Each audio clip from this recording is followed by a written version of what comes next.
आपने कभी आकाश में उड़ते बादलों में आकृति को देखा है? उनमें जो आकृतियां बनती है उसे हम अपने नजरियों से परिभाषित करते हैं। एक ही समय एक बादल का टुकड़ा किसी को शेर तो किसी को चूहा दिखता है। ये केवल अपने दृष्टिकोण के कारण है। अक्सर लोग अपने कठिन परिस्थितियों से असंतुष्ट रहते हैं। हर घटना से हमें बहुत सारी शिकायतें रहती है।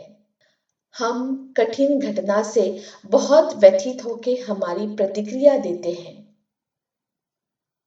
अपने दृष्टिकोण के कारण बहुत बार समस्या बहुत बड़ी लगती है और असल में समस्या उतनी बड़ी नहीं होती है। शायद हमारा नजरिया हमें खुशी दे सकता है, आगे बढ़ने के लिए प्रेरित कर सकता है।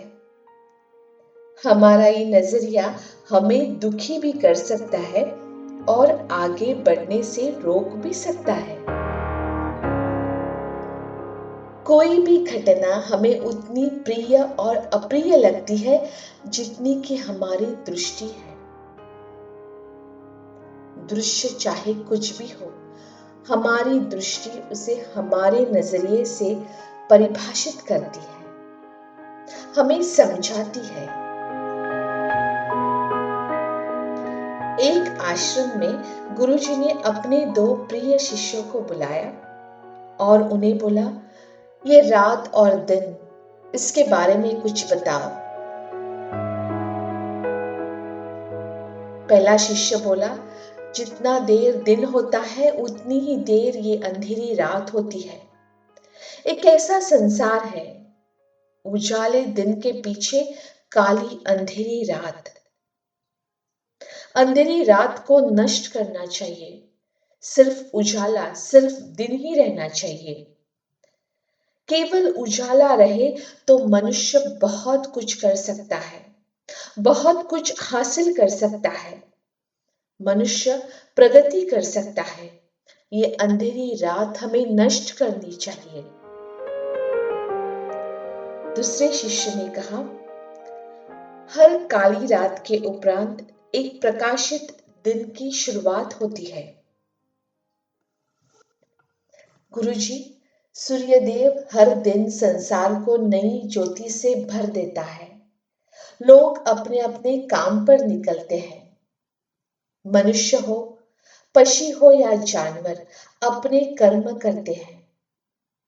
फिर थककर आराम करने का समय हो जाता है। शाम गिरने लगती है तो हम सूर्यदेव की विदाई देते हैं और दीपक जलाते हैं। आसमान चमकीले तारों से भर जाता है। सुंदर चंद्रमा का उदय होता है। चंद्रमा की शीतलता हमारे तन को, मन को आराम देती है। रात के बाद दिन और दिन के बाद रात बहुत आवश्यक है। नहीं तो हम प्रकाश का महत्व कैसे समझ पाएंगे?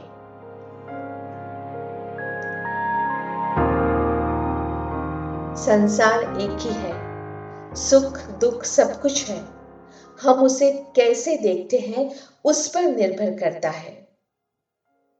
जो अंधकार को अधिक देखेंगे उसे अंधकार अधिक दिखेगा। जो प्रकाश को देखेगा, उसका महत्व समझेगा, उसे प्रकाश अधिक दिखेगा। इसलिए दृश्य नहीं, दृष्टि को सुधारने की आवश्यकता है। हमारा दृष्टिकोण समझने की आवश्यकता है। नजारे तो वही रहेंगे, लेकिन नजारे बदलने के लिए अपने दृष्टिकोण को बदलिए। खुश रहो, मस्त रहो, सबका ख्याल रखना, लेकिन खुद का ख्याल रखना मत भूलना। धन्यवाद।